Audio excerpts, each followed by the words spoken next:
तो finally soul land 2 series एक बार फिर से पीक आर्क में जाने वाली है, क्योंकि अब वो समय आ गया है जब कोई अपने प्यार के लिए फिर से मरने वाला है। जी हाँ दोस्तों, वो समय आ गया जब 2 सोल एक होंगी और किसी एक का मरना तो तय होगा। मैं इतना ही कह सकता हूँ कि आगे आने वाले एपिसोड्स बहुत ही कातिलाना होने वाले हैं। और बात करें लास्ट पार्ट की, तो युहाओ प्रिजनर्स को लीड करते हुए सिटी के बाहर आ चुका होता है, जहाँ पर उनके सामने जो भी सोल्जर्स या फिर इविल सोल मास्टर्स आ रहे होते हैं, उन सभी को ही उन्होंने ठिकाने लगा दिया होता है। जिसके बाद युहाओ इन सभी को अलविदा कह के पिंकी की मदर नान शिशुई को ढूंढने के लिए चला जाता है। और भाई लोग, मैं आपको बता दूं कि यही युहाओ की सबसे बड़ी गलती होने वाली है और इसी की वजह से ये फ्यूचर में मरने वाला है। तो आगे के एपिसोड्स काफी ज्यादा इंटरेस्टिंग होंगे, तो इसलिए चैनल को सब्सक्राइब करके जरूर रखना। तो चलिए अब हम बढ़ते हैं इस वीडियो की तरफ। इस पार्ट की स्टार्टिंग वहीं से होती है जहां हम देखते हैं कि माँ जियाओटाओ जो होती है वो प्रिजनर्स के भाग जाने के वजह से इन लोगों पे काफी ज्यादा गुस्सा करते हुए कहती है, कमीने कहीं के, क्या तुम लोग हॉस्टेजेस का ध्यान नहीं रख सकते थे?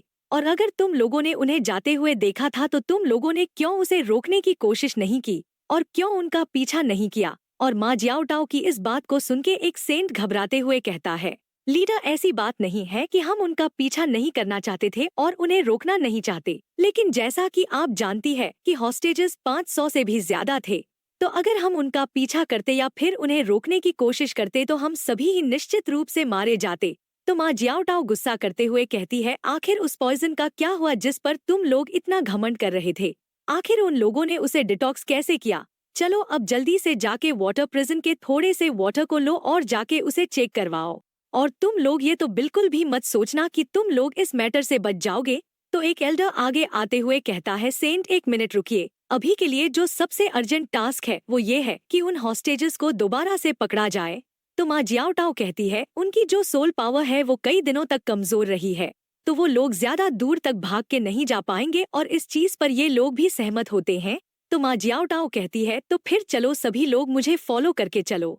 जिसके दूसरी साइड हम कई सारे इविल सोल मास्टर्स को देखते हैं, जहाँ पर एक बंदा चिल्लाते हुए कहता है, ऐसा बिल्कुल भी नहीं हो सकता है, अभी तो सिर्फ 15 मिनट भी पूरे नहीं हुए हैं, तो आखिर वो इतनी जल्दी कैसे बच के जा सकते हैं? और तभी इनमें से एक कहता है, ब्रदर, मैंने सच में इस चीज को बिल्कुल भी एक्सपेक्ट नहीं किया था कि वो श्रेक्स के लोग असल में अपने साथ लेवल 8 के फ्लाइंग सोल टूल्स को लेके आएंगे।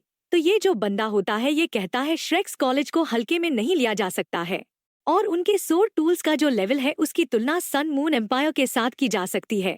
तो इनमें से एक एल्डर कहता है, सेंट, तो अब हमें क्या करना चाहिए? तो माँ जियाओटाओ कहती है, क्या करना है तुम खुद ही इस चीज को लीडर को एक्सप्लेन कर सकते हो। लेकिन तभी कोई चिल्लाते हुए कहता है, तुम में से किसी को भी मूव करने की इजाजत नहीं है। और ये जो लोग होते हैं ये इविल सोल मास्टर का ग्रुप होता है। तो एक एल्डर अपना बैच दिखाते हुए कहता है, फालतू का ड्रामा मत करो, हम लोग सेम साइड के ही हैं।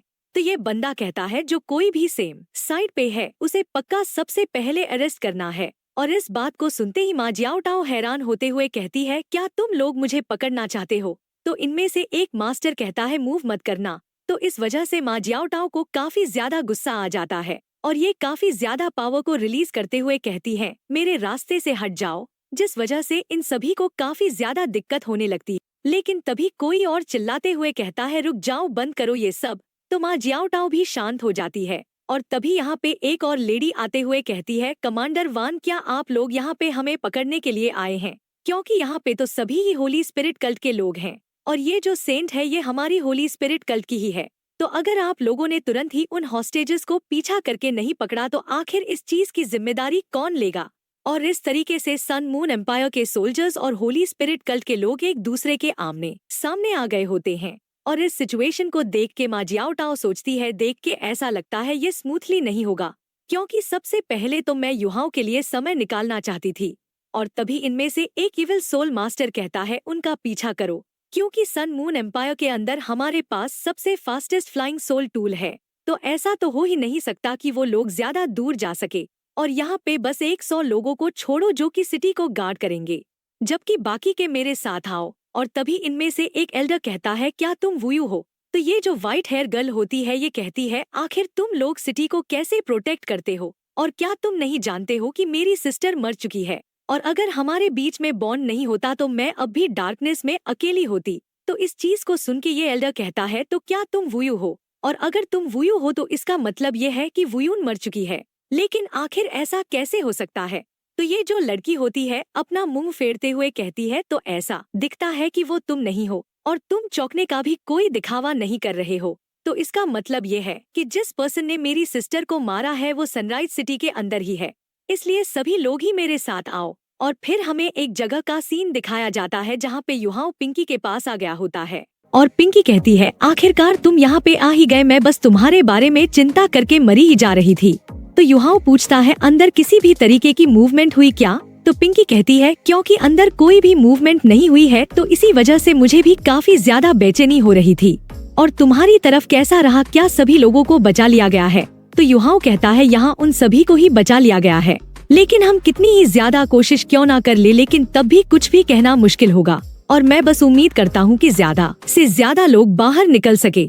युहाओ कहता है, तो फिर चलो अंदर चलते हैं। और ये दोनों अंदर आते ही दोनों गार्ड्स को पलक झपकते ही मार गिराते हैं। और पिंकी पूछती है, युहाओ मेरी मदर कहाँ है, क्योंकि मुझे तो और कोई एंट्रेंस नहीं दिख रहा है। जिस पर युहाओ कोई भी जवाब नहीं देता। तो पिंकी गुस्से में कहती है, क्या तुम मुझसे झूठ कह रहे थे? तो युहाओ तुरंत ही घबराते हुए इसे शांत करते हुए कहता है, नहीं नहीं, मैं बिल्कुल भी झूठ नहीं बोला। तुम्हारी मदर नीचे की तरफ है, इसलिए तुम वहाँ पर जाकर उसे बचाओ और मैं बाहर तुम्हारे लिए ही इंतजार करूँगा। जबकि पिंकी युहाओ के ऊपर काफी गुस्सा हो रखी होती है और तभी यहाँ पे एक तहखाने का ढक्कन लगा होता है जिसको हटा के पिंकी तुरंत ही अंदर आ जाती है और ये यहाँ पे अपनी मदर को पाती है जो कि आराम से बैठी होती है। और इसे यहाँ पर देख के इसकी मदर पूछती है, आखिर तुम यहाँ पर क्यों आ गई, जल्दी से यहाँ से चली जाओ।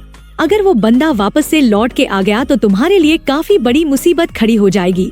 तो पिंकी रोते हुए कहती है, मॉम आखिर आप ऐसा क्यों कर रही हैं? मैं जानती हूँ कि आपने पक्का काफी कुछ सफर किया होगा और मैं मानती हूँ कि आपको बचाने के लिए मैंने काफी ज्यादा देरी कर दी है। तो इसकी मदर कहती है, बेवकूफ लड़की, जैसा तुम सोचो वैसा बिल्कुल भी नहीं है। मतलब कि मॉम एकदम ठीक है और यहाँ तक कि वैसे वो बंदा इविल था, लेकिन उसने मुझे हर्ट नहीं किया और एक बार ही उसने मुझे चेस किया था, लेकिन फिर मैंने तुम्हारे फादर को चूज किया, लेकिन वो गुस्से के कारण एक इविल सोल मास्टर बन गया। इसलिए मुझे भी यहाँ पर ज्यादा कुछ सफर नहीं करना पड़ा और वो हर रोज यहाँ पे मुझसे मिलने आया करता है। तो पिंकी खुश होते हुए कहती है, ये तो काफी अच्छी बात है और सच में मुझे बिल्कुल भी मालूम नहीं था कि आपका ऐसा भी पास्ट होगा। तो मॉम अब आप जल्दी से अपने कपड़े पहन लीजिए। और फिर पिंकी सोचती है, अब कोई हैरानी नहीं हो रही है कि क्यों युहाओ नीचे नहीं आना चाहता था और जहाँ तक कि उसे पहले ही इस बारे में पता चल गया था उसकी स्पिरिचुअल डिटेक्शन की वजह से, उस लड़के को तो मैं छोड़ूंगी नहीं। जिसके बाद चैन को तोड़ के इसकी मदर को आजाद करा लिया जाता है और जब ये लोग बाहर आ जाती है तो युहाओ कहता है, ठीक है, हमारा जो सनराइज सिटी में लोगों को बचाने का जो मिशन था वो आखिरकार कंप्लीट हो ही गया है। तो अब चलो होटल चलते हैं जहाँ से हम फैंगलिंग को भी उठा लेंगे। जिसके बाद किसी जगह को ढूंढ के कुछ दिनों के लिए छिप जाएंगे और तभी बाहर निकलेंगे जब सब कुछ शांत हो जाएगा। चिंता मत करो, जब हम बाद में सिचुएशन को ऑब्जर्व कर लेंगे तब हम यहाँ से चले जाएंगे। तो पिंकी कहती है, मुझे सच में अभी समझ में नहीं आ रहा कि हम क्यों उस बंदे को बचाने जा रहे हैं और मैंने ब्रदर सांची से सुना था कि असल में वो बंदा एक निकम्मा है और उसने कितनी सारी गलत चीजें की है तो वो ये चीज डिजर्व करता है। तो युहाओ कहता है, इतनी भी घमंडी मत बनो, वो अभी अपनी काफी बुरी कंडीशन में है। तो पिंकी भी इसके आगे हार मानते हुए कहती है, ठीक है, जो तुम्हें करना है वो करो। लेकिन तभी अचानक से युहाओ की जो आई ऑफ डेस्टिनी होती है वो रिएक्ट करने लगती है, जिसे देख के युहाओ भी काफी ज्यादा हैरान होता है और इस चीज को देख के पिंकी भी पूछती है, क्या हो गया, क्या सब कुछ ठीक है? तो युहाओ कहता है, चलो चल के होटल में जाके देखते हैं कि क्या फैंगलिंग अब भी वहीं पे है और पहले मैं जाके चेक करूँगा। और जब ये लोग यहाँ पे आ जाते हैं तो हम इनके सामने फैंगलिंग को पड़े हुए देखते हैं। तो इसे घोड़े बेच के सोता देख पिंकी कहती है, ये तो काफी बढ़िया बात है ना, क्योंकि देख के ऐसा लगता है वो इस जगह को अभी तक नहीं ढूंढ पाए हैं। तो हम तो वाकई में काफी ज्यादा लकी हैं। तो कैसा रहेगा अगर हम सबसे पहले इसे होटल के बाहर ले चले और जब वो लोग इस जगह की छानबीन कर लेंगे उसके बाद हम वापस से यहीं पे आ जाएंगे। लेकिन तभी अचानक से युहाओ की जो आई ऑफ डेस्टिनी होती वो काफी खतरनाक तरीके से रिएक्ट करने लगती है, क्योंकि इसे खतरे का महसूस होने लगता है। तो युहाओ भी चिल्लाते हुए कहता है, नहीं, जल्दी से यहाँ से बाहर निकलो। और तभी युहाओ पिंकी और इसकी मदर को कवर कर लेता है और तभी अचानक से यहाँ पे काफी तगड़े ब्लास्ट होने लगते हैं। तो तो पिंकी हैरान होते हुए पूछती है, क्या आखिर ये अचानक से क्या होने लगा? तो युहाओं कहता है, हमारे ऊपर घात लगा के अटैक किया गया है। तो चलिए अब हम बढ़ते हैं इस वीडियो की तरफ। तो दोस्तों, इसी के साथ आज का ये पार्ट यहीं पर एंड होता है और इसका अगला पार्ट जल्द ही आएगा। तब तक के लिए बाय बाय, टेक केयर।